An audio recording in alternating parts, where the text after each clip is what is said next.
And to the fans out there, I hope you've enjoyed the pictures that I've been sharing, pictures that I've taken from the set of... Can we even say the name of the movie?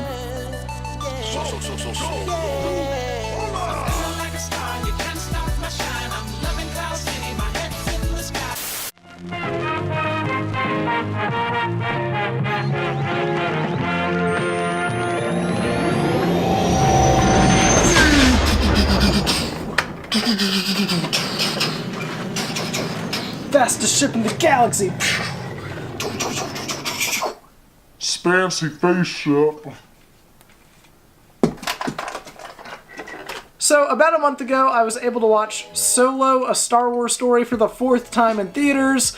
Yeah, you heard that right, I saw it 4 times, and I've got to say that despite some issues on my first viewing, I've just really grown to love this film. It's not my favorite Star Wars film by any means, but it certainly isn't the disaster that everyone thought it would be based on all of the behind-the-scenes drama, with Ron Howard coming in later in production to finish up shooting the film and making the film his own. I mean, love it or hate it, I think that we can all find respect for Ron Howard for crafting a film with such a solid identity, and just making an overall really enjoyable film on such late notice. It puts other films with production issues that turned out massive train wrecks to shame, and I'm looking at you, Justice League. I mean, really, if Ron Howard can pull off this achievement with Solo, then there's no reason why Warner Brothers couldn't have done the same with Justice League. I mean, geez, that film was just bad. Release the Snyder Cut! Unfortunately, the film didn't do so well at the box office, making barely past its budget, and doing pretty terrible for a Star Wars film. I mean, at this point, I reckon Disney was just frantically calling Bad Robot to get J.J. Abrams to shoot Episode 9 as fast as possible,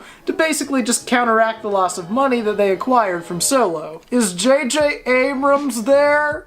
That's really not how it works, sir. That's Is J.J. really not Abrams there? Oh, and real fast, if you're one of the people that boycotted Solo because you think Rian Johnson ruined the franchise with The Last Jedi, then why are you even bothering being a fan of something? Also, you really didn't make a difference because I guess not many people were interested in seeing it anyway. But production troubles aside and idiotic fanboys aside, I want to discuss why I really fell in love with Solo and why it's one of my favorite films that I've seen all year. And if you really hated The Last Jedi, then I can confidently say that you're probably gonna like Solo, as it has a lot more to do and has the same look and feel of that of the original trilogy, and is just more of what your Star Wars fan craves. And yeah, sure, I am a massive Star Wars fan, but that doesn't determine my overall views on a film set in that particular world. The Empire Strikes Back is great, The Phantom Menace is just kind of alright, I guess, and the Clone Wars animated film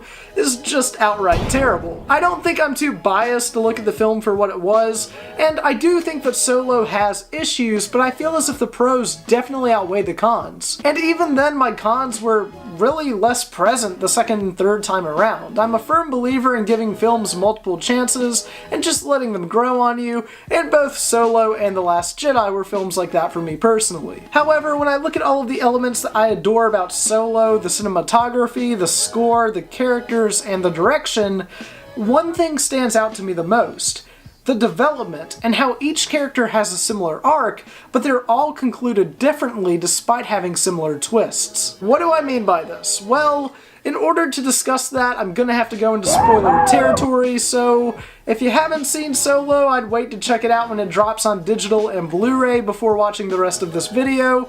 I just wanted to give you guys a heads up before I jump to Lightspeed and give you less than 12 parsecs to exit out of the video in case you haven't seen it. Solo is the origin story for our favorite smuggler, but at its core, I feel like it's something more. It's a film about betrayal and the consequences of turning on someone for better or for worse. I mean, that's kind of what it should be about though, right? We're dealing with smugglers and the criminal underbelly of the galaxy, and although we've gotten a few glimpses of them here and there in the saga films, we have an idea of what to expect regarding a film centered in that area of the galaxy. When I previously brought up that everybody has the same arc concluded differently, I mean it. See, despite Chewbacca, who is the exception since he's the best co-pilot in the galaxy, everyone else betrays Han and kind of betrays everyone else as well. That's their character arc. They go one way only to turn their backs on the thing that the audience hopes that they'll end up pursuing. It's subverting expectations. But Lord knows you can't do that in a Star Wars film anymore, or people just go insane. Oh my god! You're kidding me! Finally!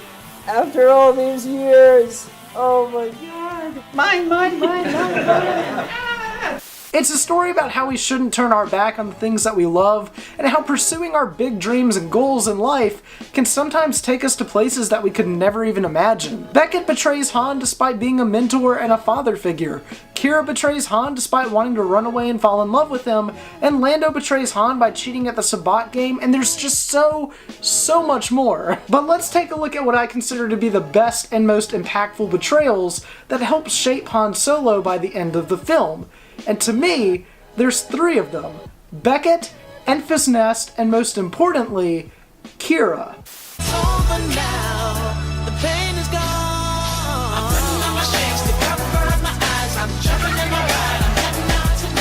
Tobias Beckett is essentially just one big foil for Han Solo's character. Yes, he's a mentor to Han and seems like an older, more experienced version of our protagonist, but by the end of the film he's revealed to turn his back on his friends in favor of Dryden Voss sparing his life. Tobias tells Chewie earlier on in the film that everyone is predictable, and that Han learns that nobody is an exception to this rule, and he ultimately ends Tobias's arc by shooting him in the chest. Side note, that was a pretty cool callback and perfect tribute to something that Star Wars fans have maligned the special editions for years, and I loved every second of it.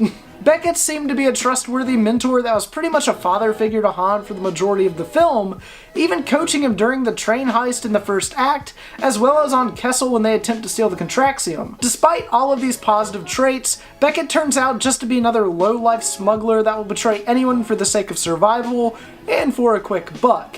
He fails, but I don't think that anyone saw this betrayal coming from a mile away. Beckett gave up on everything because at the end of the day, he's just a low-life smuggler who favors living more than anything else, even if that means betraying his allies along the way for a quick job, and that's one thing that I believe Han Solo never did and never would do. And that perfectly leads me into my next impactful betrayal that I think is super powerful in the film.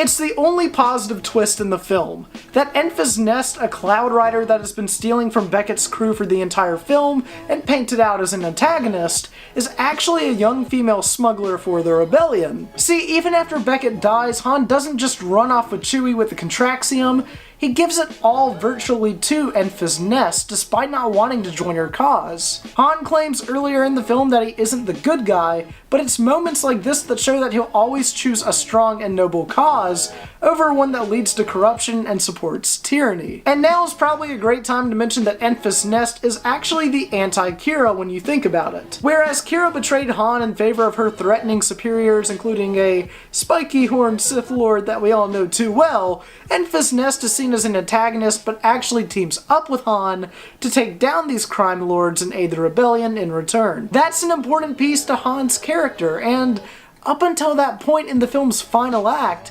I don't think we saw that, but it's important that we do see it before the film ends. We know that Han is a determined guy. We see that throughout the film when he wants to go back to Corellia just for the sake of saving Kira. But Han's not just determined, he's the good guy, whether he sees himself as that or not. And before I even begin talking about Kira as a character, she's already one of my favorite new characters in the Star Wars universe, as she's just so broken and tragic that it's just really interesting to me.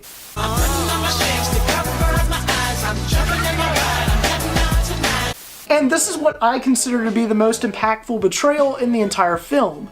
When Kira betrays Han, and instead just goes off to help Darth Maul with the drug cartel and Crimson Dawn and all of that. Kira knows in her heart that she wants to fly away with Han on a spaceship like they always dreamed they would, but she also knows the power of her superiors, Dryden Voss, and more importantly, Darth Maul, which by the way was the most insane reveal I think I've ever seen in a film. Kira knows that she's in the wrong, but feels like there's no way out of the hole that she's found herself in, despite her exit being clearly Han Solo. Instead, she opts to heartbreakingly betray Han in favor of a meeting with Darth Maul for the sake of survival and avoiding potential harm. See, Qi'ra doesn't turn on Han because she's just another smuggler or for the sake of money. She does it because she feels like it's the best option for the both of them. It's obviously not what she truly desires or even what Han desires, but she feels like it's something she has to do. But this hit me so hard because you've got to understand where Kira's coming from as a character. She never made it out of Corellia like Han did, and in return thought that submitting to power would always get her somewhere, instead of once again attempting to run off. Because if she tries to do that, she'll just be pulled right back to where she was before, hopeless. Qi'ra is, theoretically speaking, a slave to Darth Maul and was held under Dryden's rule until she turned on him in order to save Han. The glimmer of love, hope, and optimism is still there, but it's just unfortunately overshadowed by the looming threats that she feels outweigh that. And Han doesn't realize that the threat is Darth Maul, but I don't think that Han really cares. He only cares about what matters in the moment, and that's what Qi'ra lacked. Hokey religions and ancient weapons are no match for a good blaster at your side, kid.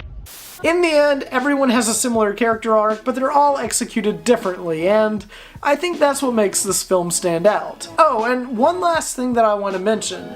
It's really poetic how Han always wanted to leave Corellia and fly away in some fancy spaceship, and he ultimately gets what he wants. He ultimately does escape Corellia and does get a fancy spaceship, fair and square.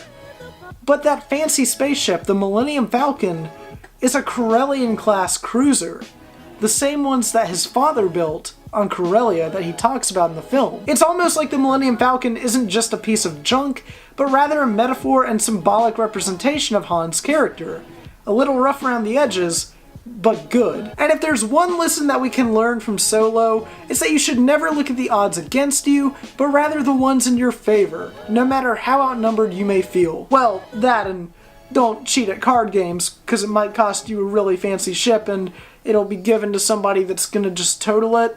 So I would advise against that. That all being said, thank you guys so much for watching this video. I know this one was a little bit longer, but I really love Solo, obviously, and I just had a lot of thoughts on it and wanted to talk about it, and hopefully this video will be coming out around the time that Solo comes out on digital and Blu-ray. So if you haven't seen the film, I can't believe that you just watched this and ruined the film for yourself, but nonetheless, you should check it out because it's just amazing, and I guarantee you won't be disappointed. That all being said, I'm Frame by Frame. Remember the name, please like, comment, and subscribe, and I'll see you guys in the next video. Bye, guys.